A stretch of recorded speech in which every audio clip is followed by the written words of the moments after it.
Interestingly, we're going to tell you about a stir that's happening in Bangladesh. In fact, violent protests have gripped Bangladesh for over 2 weeks now, and still there is no sign of abatement. Police and protesters have clashed at several places amid a raging demonstration over the quota system in government jobs.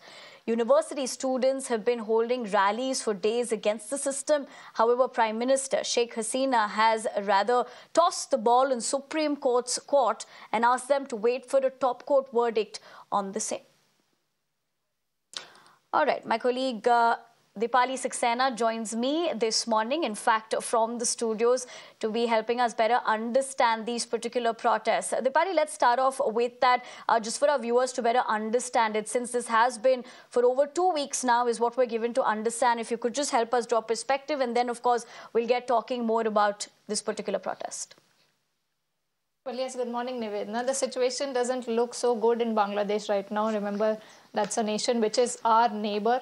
Let's take a look at what is the situation on ground. Let's pull up some numbers over here, which will help us analyze the ground situation.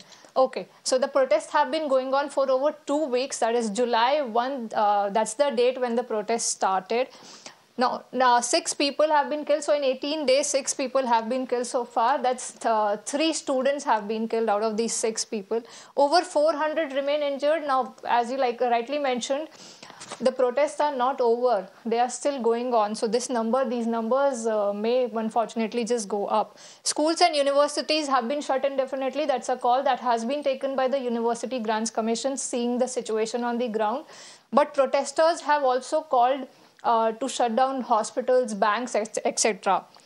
Then paramilitary riot police have been deployed. Of course, the government has increased surveillance. They are keeping a check on these protesters. So they have deployed paramilitary as well as the riot police in not just Dhaka, but several cities. Now, let's also see that what exactly is this job quota system, and why are these protests that are taking place in Bangladesh. Okay, we have this data over there. Let's take a moment and look at this circle. This is the area which is based on merit. It is less than what I can see is basically a 50% if I divide the circle into 2 parts. What is the major percentage? Let's look at that. This is 30% is children of freedom fighters. The jobs are in government jobs are reserved for children of freedom fighters. These are freedom fighters who fought the 1971 war against Pakistan for Bangladesh. Then 10% jobs are reserved for women. That's the color that we see here. 10% jobs are reserved for backward districts. They have identified some backward districts in the country. So the people who belong to these districts, 10% jobs are reserved for them. Then we have ethnic minorities who take 5%. 1% is for the people with physical disabilities. But only 44%, which is again less than 50% like I was mentioning, are the jobs that is based on merit. Now, this is the situation in a country of 170 million people. Out of this, only nearly 32 million people, they are either without education or without jobs. That's a big number. That is a number that should rather concern the authorities.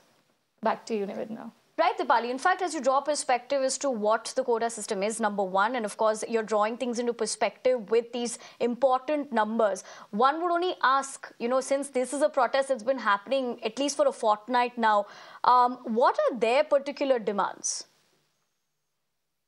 Right, Nivedna. Let's go through what are these protesters demanding who have been on the ground since July 1. That's rightly more than a fortnight, as you mentioned. So the first and the foremost demand is to reform the conventional job quota system, which is just the one that we discussed, where 56% of the jobs rather are reserved for other people, and only 44% depends on merit system.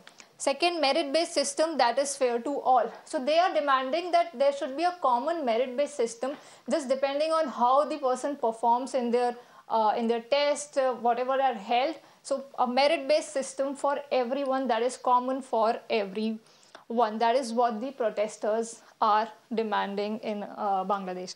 Then we have abolished 30% quota for children of freedom fighters. Now this 30% quota, let's take a moment to understand how this came into existence. Now this was introduced by the founding father of Bangladesh, who was Sheikh Hasina's father, who is the current Prime Minister, by the way.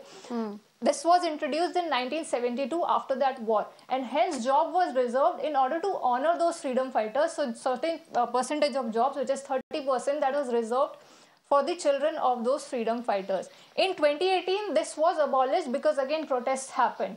But recently on June 5 this year, the High Court introduced this job quota again, which is when the protests started after that. Let me also tell you that the top court of Bangladesh, they have put it on hold right now, but protesters are not happy with it. They demand more. They demand a complete scrappage of this job quota.